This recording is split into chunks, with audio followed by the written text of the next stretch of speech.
Bio flock کے لیے اینٹوں کا ٹینک بنانے کے لیے آپ کو پہلے نیچے جو ہے نا بنیادیں وہ اچھی طرح مضبوط بنانی پڑیں گی، وہ اچھی طرح مضبوط بنا لیں، اور دیواروں سے لے کر سنٹر تک کم سے کم 1.5 فٹ کی سلوپ دے، تاکہ جتنا سلج ہے وہ نیچے بہہ جائے اور وہ دیواروں کے نزدیک یا دوسری فرش پر نہ چپکا رہے۔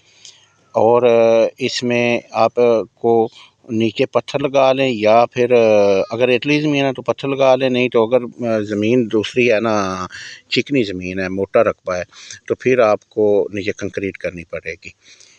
میں مکمل یہ بنا رہا ہوں، ایک ایک چیز آپ کے ساتھ شیئر کرتا رہوں گا۔ آکسیجن کے پائپ کیسے لگانے ہیں، اس میں ڈرین کا سسٹم کیسے لگانا ہے، لگاتے ہوئے ہر چیز ویڈیو آپ کے ساتھ شیئر کروں گا۔ اب میرا چینل دیکھتے رہیں، انشاءاللہ کام کی ویڈیو آپ کو ملیں گی، کوئی ضروری نہیں کہ دوسرا ہی ٹاپ ہو۔ اوکے جی، خدا حافظ۔